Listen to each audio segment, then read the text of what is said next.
You will be safe and sound, and I would like to welcome on this fourth lecture of Anglo Saxon series and Old English period series.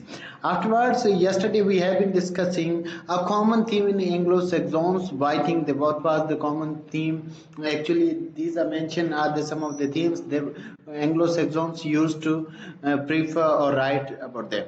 Afterwards, today's our topic is Anglo Saxon style of writing. Right now, I'm going to tell you meter, it means metrical composition, the style of poetry writing of Anglo Saxon style, and what was the actual types of writing were mentioned with here, and something more regarding this.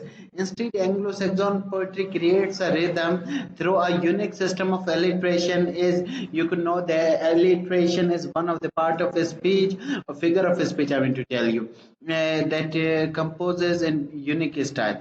Afterwards, syllables are not counted is they are in traditional European meter. Meter means metrical composition. It means you need to know that rhythm, rhyme, alliteration, sound, etc., etc. But instead, the length of a line determined by the pattern of straight syllables begin with the same consonant cluster. As you could know that what was the straight syllabus and unstraight syllabus. When one would like to know how to write poem and how poetry is being written, so he must know what is metrical composition, how is it being settled, how is it being placed, and how alliteration, personification, and there are some sorts of figure of speech that one might know. Afterwards, right now, in the map, you could see that I mentioned your map as well. Anglo-Saxon Britain was divided, ruled by differently to the way up to now. Since being elaborated in the region, the Versailles region. Actually, I would like to mention here the word Britain. Do you know what is Britain? Britain, the old name of Celts was Breton and Gauls. So Breton was renamed during the Anglo-Saxons period as Britain, and Gales was known as Greece. So right now we are going to talk about Britain. By 5556, Britain was divided into seven kingdoms. These kingdoms were Northumbria, Mercia, Wessex, Sussex, Kent, Essex, and East Anglia. So this mention map could tell you that where they were actually placed. Afterwards, there were also seven kings whom you know if you are a literature student or you are interested to study literature.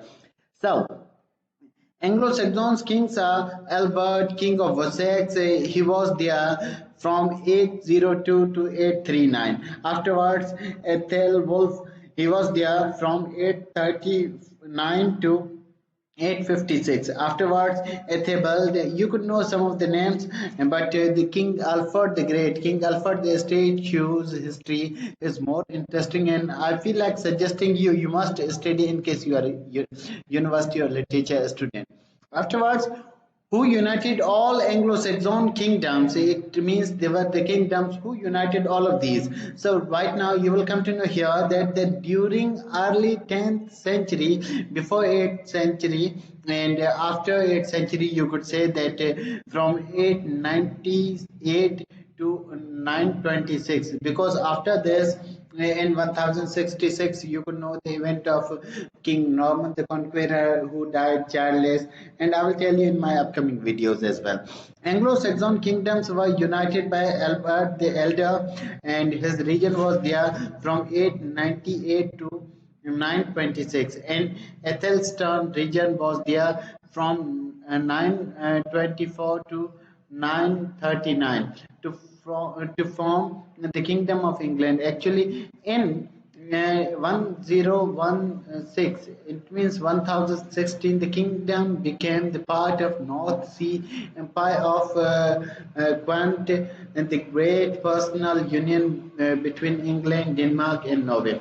Actually, it was the thing that you could know that how the seven kingdoms were united and who was there to unite these all. Actually, there were some of the kings who need to unite all the kingdoms, and their work was really amazing. And you could also know before this Actually, the period of Anglo-Norman was also there, and Vikings period was also there. Actually, Anglo-Saxons remained from 407 to 787. After 787, Vikings were also there. In upcoming video, I will tell you as well. In case you do not subscribe my channel, you could subscribe, and thank you very much for